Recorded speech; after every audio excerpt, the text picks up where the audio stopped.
Sorry, I just pushed a button I shouldn't have pushed. So this is in two parts. I'm not starting again. I'm not. I've no production values here, is there? So yeah, sorry about that. You know, if you know me, you'll watch them both. If you're not bothered, you won't. But that's fine. You know, can't start again now. Just right, don't touch anything. Um, yeah, what we're saying, Waterford Whispers thought it'd be a non-try. Yeah. Weights, yeah, it should be fine. You know, if he gets to that novice handicap in the sort of low to mid 140s, we're on. It's game on, like, you know. I'd imagine he'll take a beginner's out, and then I'm hoping he goes for like the Irish Arkle or something. Uh, Good land, he ran well on his return from injury, didn't he? What's up, darling? Yeah, he took really well to fences, didn't he? To be fair, I think he needs to go this way round. And there's plenty in here that are probably hunting for handicap marks, including the likes of Back to Normal. Better ground handicaps in the spring, yeah, maybe Punchestown, pardon me, even. Right, we finally got to see He Can't Dance, didn't we, in the bumper that closed the card. He led all the way here and recorded a cosy 3.5 length victory over Coyote Spirit. Can't believe I pressed that button. What am I like? Yeah, maybe this wasn't the explosive display you'd be hoping to see. I do like him though, I do. He won this a lot easier, I think, than the distance might suggest. He was having a good look around. I think there's plenty more to come from him. I've kind of got an idea he might be better in a better race, you know, with a stronger pace and a lead.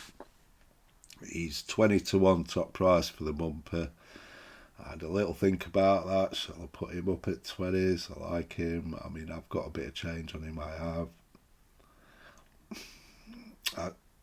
I couldn't be sure, but suspect he might end up Gordon's number one. Although, you know, he's got a couple others there.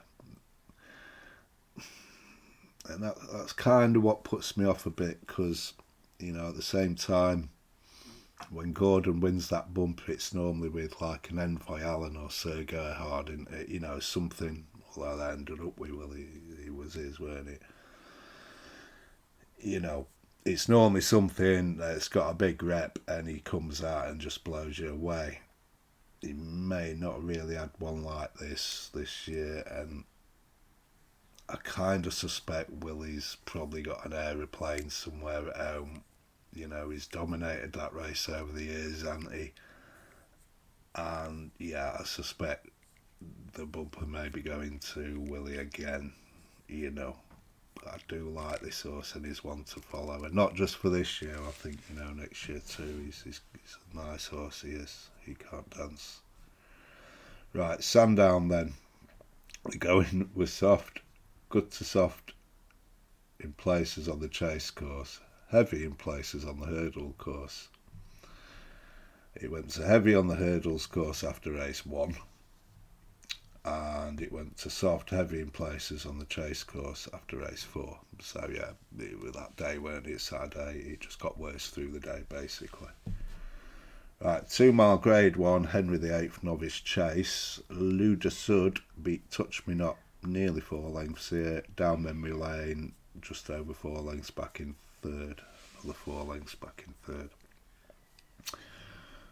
Right, Touch Me Not led, So Like on second, Luda Sud third, and Down memory lane sat last. Touch Me Not were brilliant at the third. That was some leap, but he did bulldoze his way through the sixths, and you know, we were lucky to get away with that. In years gone by, I don't think you could do that. I'm sure you couldn't do that, you know. That allowed Sol Icon to briefly join him, but he recovered well, and by the last of the railway fences, he jumped his way back into the lead. and Luda Sud had moved up into a second, a length or so behind him. Luda Sud threw down a challenge to Touch Me Not from 3 out, and always really, to me, looked to be going slightly stronger than him. He made a mistake 2 out, but he still managed to take control between the last two. He wasn't great at the last, but he was driven clear on the run-in for a decisive victory.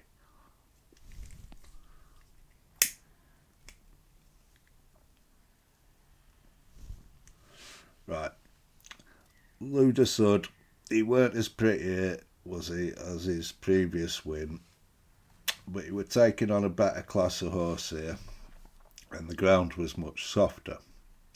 Connections did suggest after the race he'd be better on better ground. When the ground gets like this, it is hard to. It does become more difficult to jump out of. So you can forgive that. You know, you can. And on top of that, this were his third run inside 6 weeks, so he's been a busy boy, hasn't he? You know. Yeah, he's had plenty, so I'd imagine they'll give him a break now. I think he suggested he was going to give him a break now, give him one more run, and then bank Cheltenham.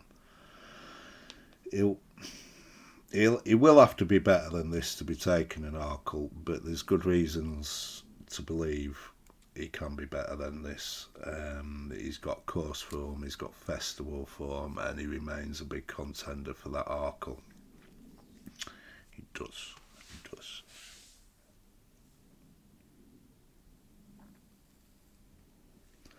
Touch Me Not, you know, bar that 6, he jumped great here. He did. He's a far better chaser than hurdler.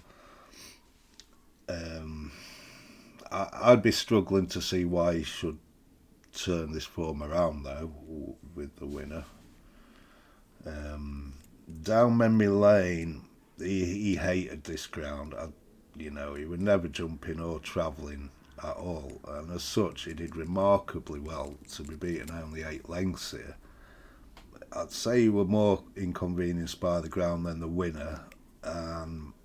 He's interesting, he is. He's very lightly raced as well. He's very inexperienced. He'd only had 2 hurdle starts and a chase coming in here, under rules. He could possibly improve for a step up in trip, but he'll certainly improve for better ground. He remains an interesting horse. It was just admirable the fact he was never really going, but he stuck at it, didn't he, all the way, and to just get beat the 8 length in the end. So I think he'd be much better on better ground.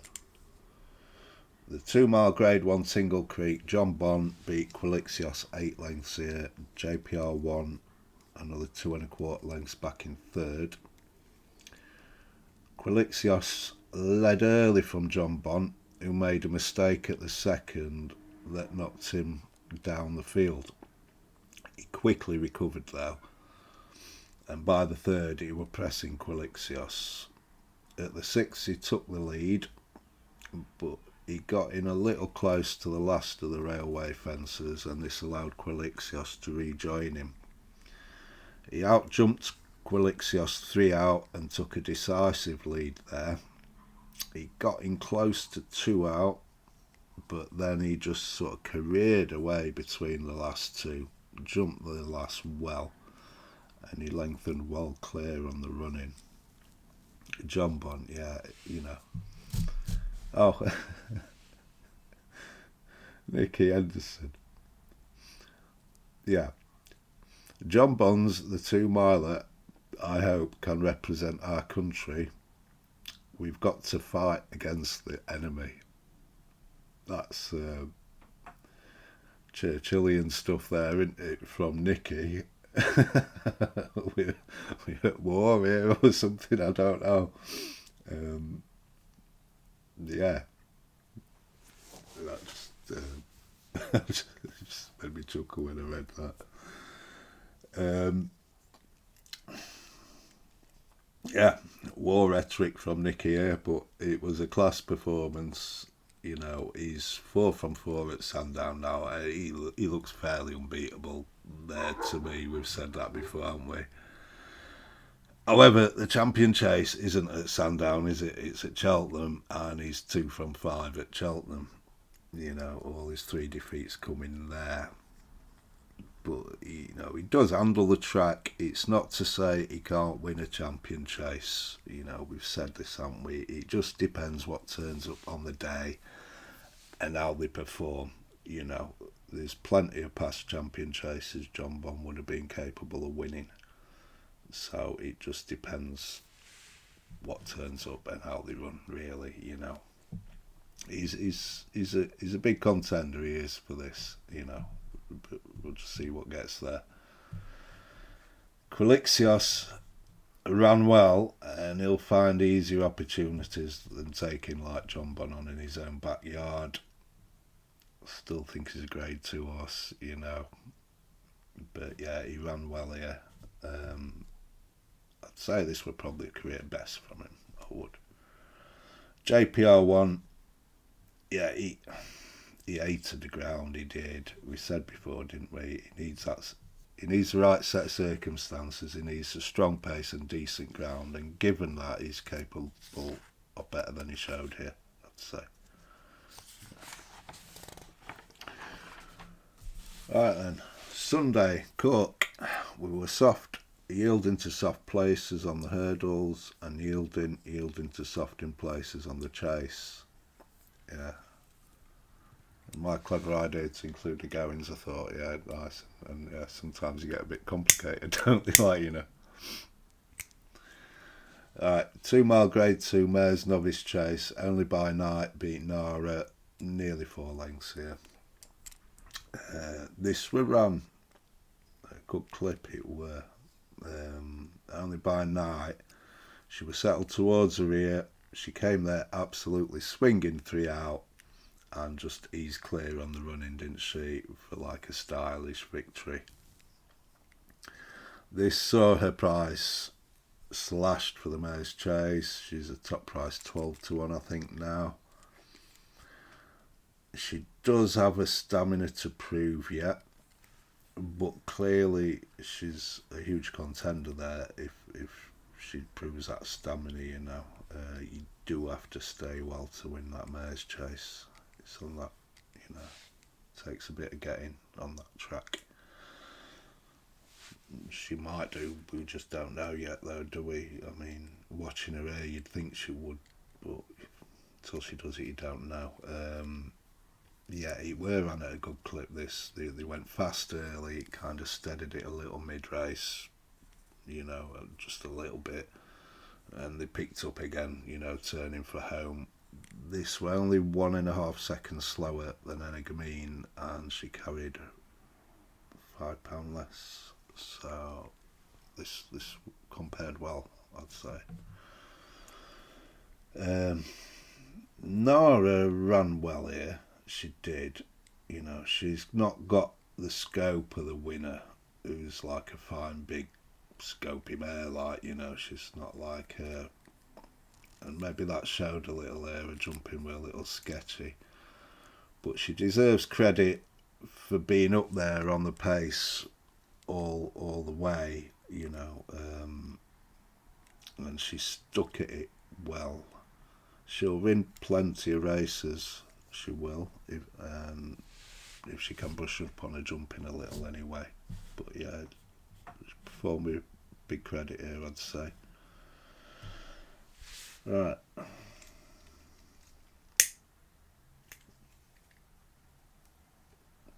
Just the feeling watching her here, she might improve for another half mile, this Nara. Yeah. Right, 2 mile grade 2 Hilly Way Chase. Energamine beat Dino Blue 10 length here. Energamine, he took the lead off Dino Blue at the second, and he threw in some great leaps on the way round here, he did. He was spectacular 4 out.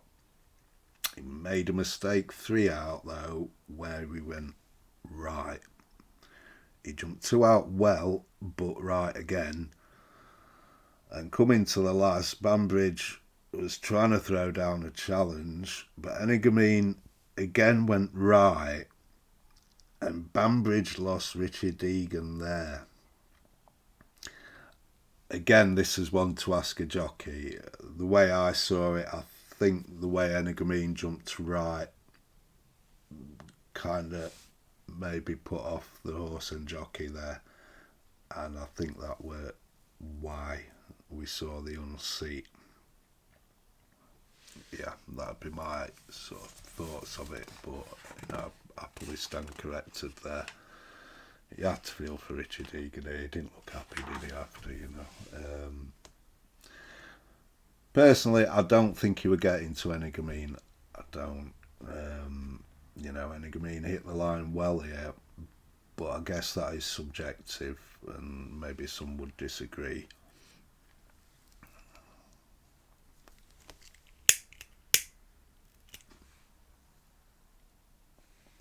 This was some training performance, weren't it, to get him back, in this form as a 10-year-old after missing the whole of the last season injured. The vibes were strong, weren't they? They had been for a while. They've been saying all the right things, and the horse proved them right here. I think Willie had him pretty straight for this, He was generally a little right, though, unnoticeably so, over those last 3. He's done that on occasions before, but I can't remember him kind of doing it to this degree. I may be wrong. It's a while since we've seen him, haven't we? And I didn't look back at all his races, but I don't remember him going that right before as he did over the last 3.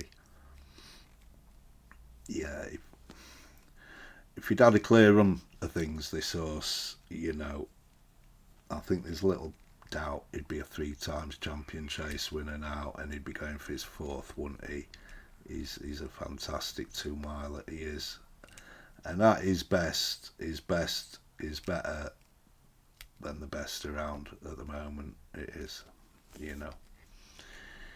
He'd prefer a bit more dig than he got here.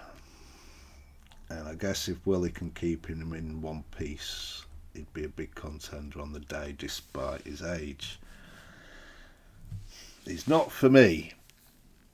No, I couldn't have him as an Ante-post proposition.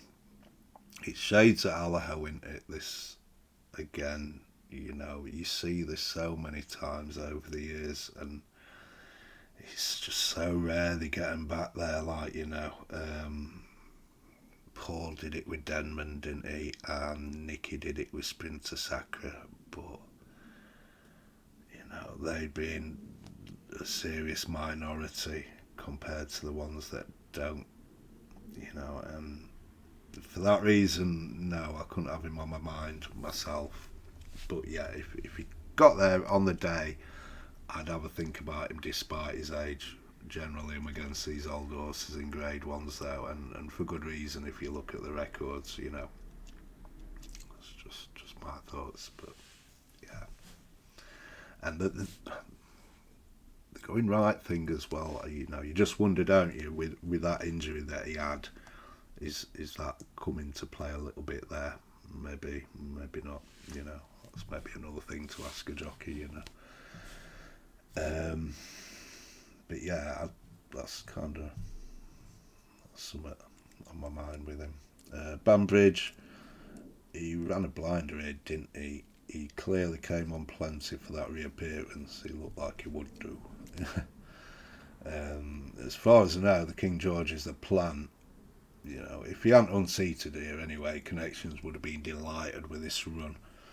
He'd have his stamina to prove in a King George, but he'd be a major contender there, wouldn't he? I'd say. Fernie, although nice to see him back and nice to see him get up unscathed, you've got to love Fernie. Dino Blue probably has to go down as a bit disappointing here, but I've got a feeling she'll come on plenty for this. I think this was always meant to be Energumene's day,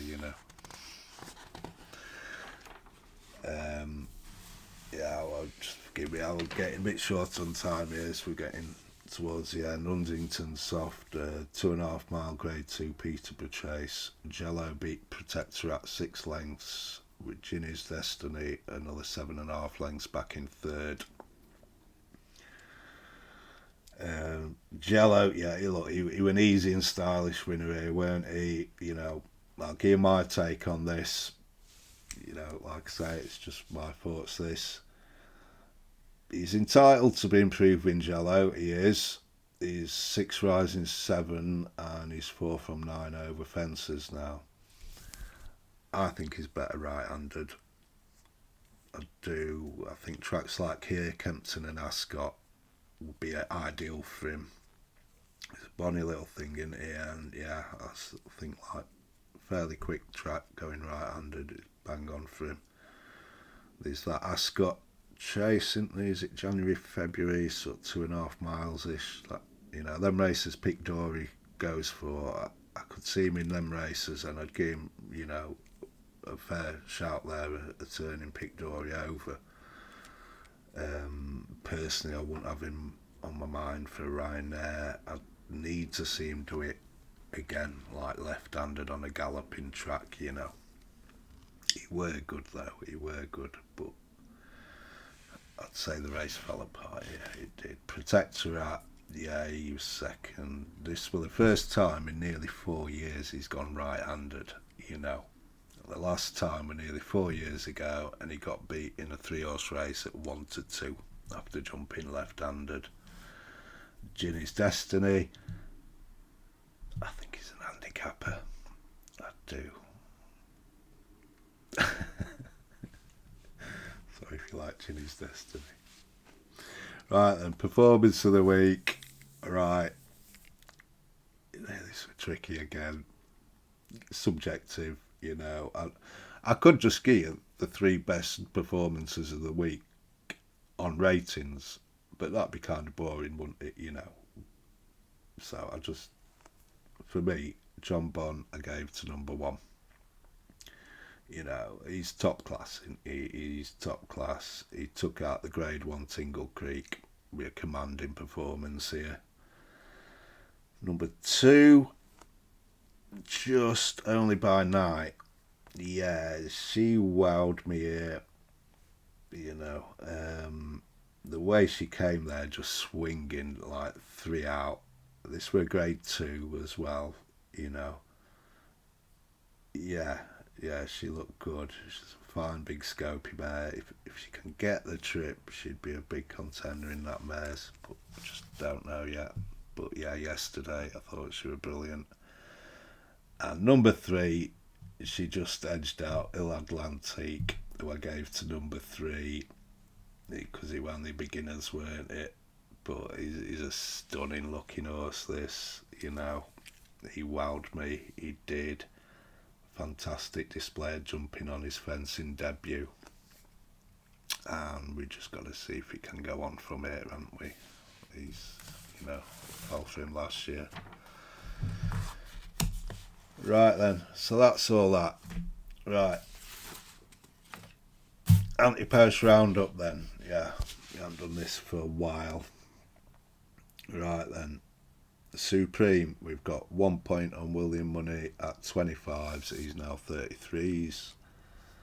And 2 points Salvatore Monday at 12s, and a point at 10s, a best price 10s. These are just the best prices I'm quoting you at, like a, you know, not Mickey Mouse bookie, like, you know. Champion Hurdle, we got 3 points Lozzymouth at 14s, she's 15-8 now. Mare's Hurdle, 2 points Jade Grugy at 20s, she's into 5s now. The Browns, been whittled down a bit, we've got 3 there still standing. Got 2 points Better Days Ahead at 25s into 16s. We've got a point Key de Bourbon at 33s and a point at 25s, he's into 20s. And we've got a point each way on Croke Park at 66s, and he's into 20s. Champion Chase, yeah, he got 5 points on Gaelic Warrior at 5s, he's 7-2 now. and a point each way found a 50 at 50s, who's 33s now. The only other race we got covered here at the minute is the Gold Cup. We got 3 points on Factorfile at 12s. He's 5-2 now. A point on Corbett's Cross at 20s. You can get 33s on him. I don't know why, but yeah, you can. A point on Spillane's Tower at 40s. He's 14s now. And a point Monty Star at 20s. He's still there at 20s. So we've got 28 points on, and in the bin we've got 23. I said this was going to go up a lot, didn't I? And it did. Most of that is not getting recycled, you know. We've got Qualimeters in there for the Mare's Hurdle at 33s. Shanna Bob's in there for the Browns at 50s. And I think the only other one that could come out, he wants to come out, is Il Atlantique. He's got 2 points at 25s on him for the Arkle.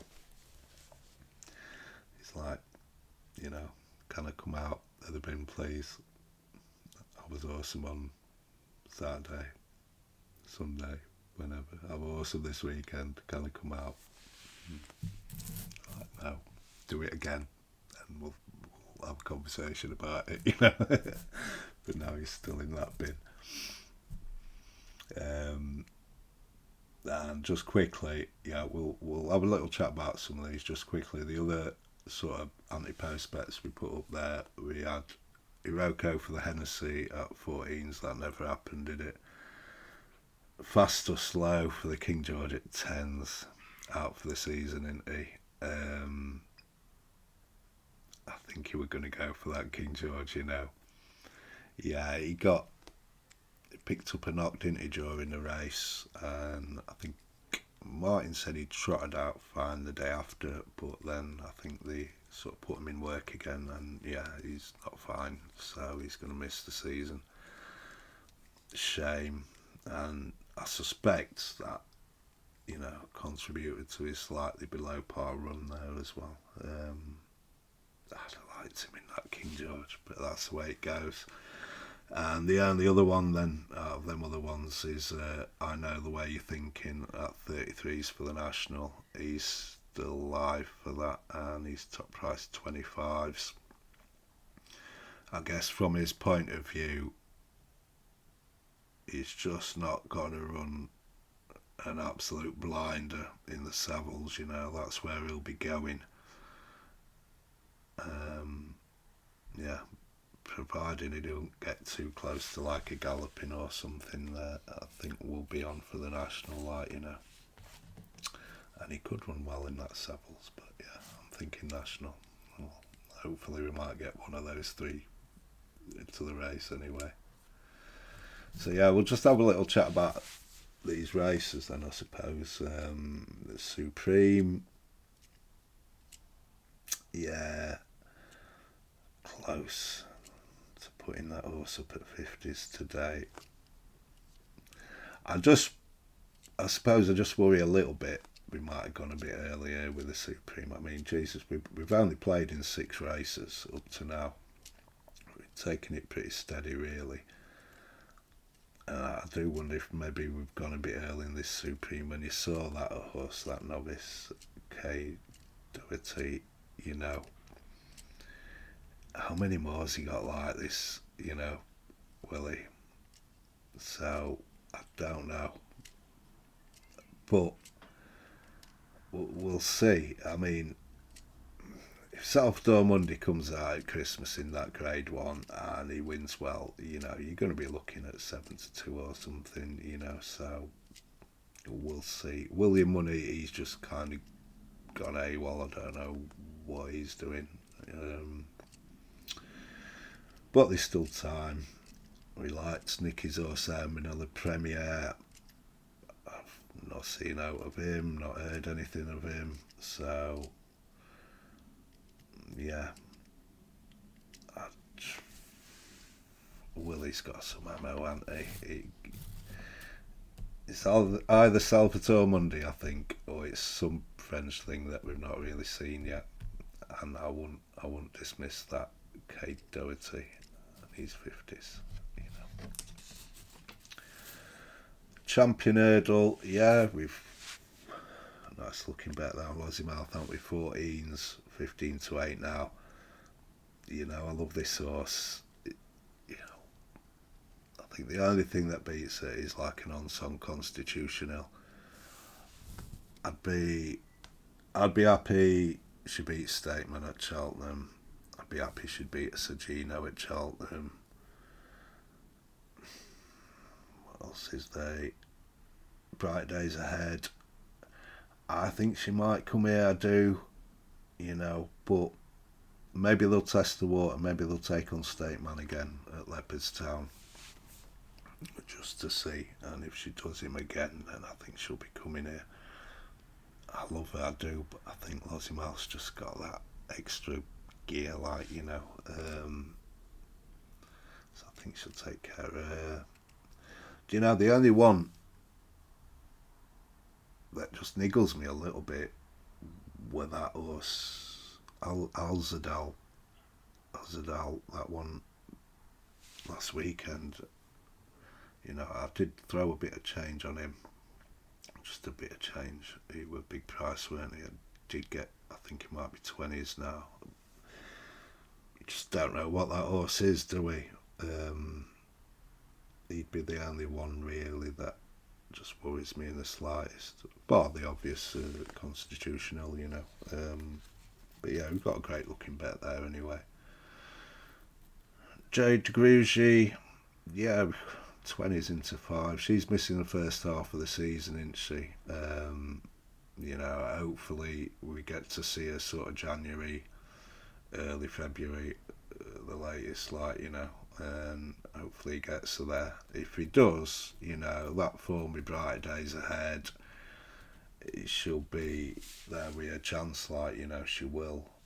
I like her, and she's, you know, she's only 5 rising 6 inches. She's got a lot of improvement to come. Yeah, shame about that little setback, but hopefully Willie can get her there. And if he does, we're on a nice bet there. Browns, do you know, there's so many possibilities in this Browns. But Better Days Ahead, yeah, I think Better Days Ahead and Croke Parker Gordon's sort of main two. I think, you know, Better Days Ahead from that Martin Pipe form. I like him, I do. Cade Warburn, I like him. We like all these horses. No one seems to rate Croke Park apart from us ramblers, you know, but even the trainer doesn't seem to rate him. But I like him, so, and, you know, he keeps winning, doesn't he? So we'll see. But yeah, there's a load of possibilities in there, isn't there? I mean, you know, Willie's got him pair at Pass. That could be a bit of a standout class horse in the race if he goes that way, and he's got others, hasn't he? So yeah, we'll see. That looks fierce at the minute, the Browns. Champion Chase, Gaelic Warrior, yeah, he's steadily coming on. We've got 5s into 7-2, and found a 50 each way at 50s. You know, found a 50, he'll hit the frame. Good chance hitting the frame anyway, wherever he goes, if it's here or the Ryanair. I'd say last time we'd forgive him that. I think that came a bit too quick for him. He's better than that. Gaelic Warrior, we've talked loads about him, haven't we? Yeah. John Bond, he's beatable, isn't he? You know, he's beatable at Cheltenham, he is, and I'd fancy Gaelic Warrior at Cheltenham. But Gaelic Warrior's just a mad horse, isn't he? I mean, has he ever got to Cheltenham with like 1-1-1-1 next to him? It's a fun ride, isn't it, with him? So we'll see. But if he gets there on the day, you know, I'd like his chances. Enigmine, not for me. Ante-post, you know, he's shades Halliwell last year, isn't it? But yeah, you'd respect him if he got there. Gold Cup, I think we played this nicely, you know. 12's factor file. Like I mentioned before, in my mind, we've got this tied up, bar galloping Galloping, if you want to cover him now, fine, cover him at 7-2. Personally, I don't mind just getting there and backing him, even if he's 6-4 or whatever, like, you know. But yeah, I think we've got all the dangers to Galloping kind of covered in my mind anyway, you know. Some may disagree, but Factor File, Corbett's Cross, Spillane's and Monty's, yeah. I think Monty's start looks big to me at 20s at the minute. That 33s for Corbett's Cross looks big. Spillane's looks big at 14s, but that's because, you know, the Ryanair would be a possibility for him there. You know, Factor File probably looks a little on the short side at 5-2, but I mean, how good is he? You know, in my mind, Factor File and Galloping are like joints. I'd have Monty Star 10s. I'd have him half the price he is. The Spillane's, we just don't know if he's going the race or not, you know, but I'd have him a little bit short than the 14's top price. You know, I'd maybe have him 8s or 10s or something, I don't know. And Corbett's Cross 33s can't be 33s, I'd have him 16s, like, so, you know, I think there's still some value in that market there. But I guess the two most likely winners would be Galloping and Factor File, aren't they? Galloping 7-2 is a fine price, it is. So I could just cover him now and we're done with the race, but it's just the way I sort of play. I'll just, at that price, I'll just leave until later. And there you go, that's rambled on plenty long enough, haven't I? Yeah, so, you know, all in all, we've got 51 points to pull back up to now. And I don't mind it. It looks a little bit better than it did last month anyway, didn't it? So we're playing early. That bin, I made a couple of mistakes, you know, so the bin got a bit fuller than we'd like, really. But it should steady up a bit now and we'll start having more bets, so that, you know, that ratio will get a little bit better for us from here. Yeah. Yeah, all good fun. We'll see how we go.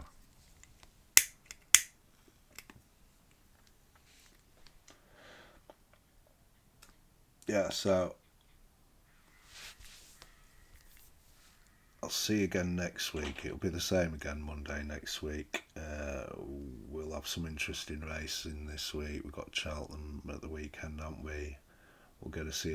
I had a glance through Tuesday's card tomorrow at Punchestown. This looks some fascinating races there. There's loads of maiden hurdles. There's Dancing City and some good horses in that beginners. He got beat first time up last year, Dancing City. He did, and he's up against Cletus Poulor, and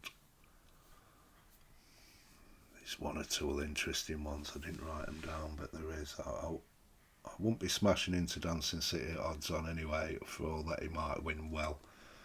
But I hadn't really, you know, I'm not going to put you away with anything. I hadn't started to really get into them races so much. But yeah, some brilliant, really fascinating racing tomorrow at Punchestown. Right then, so yeah, there we are. Thanks for your time. I apologise about the terrible the terrible production values here at Smoking Cheltenham, but that's who we are. Okay. So yeah, thanks for your time. Have a great week and I'll see you again soon. Bye.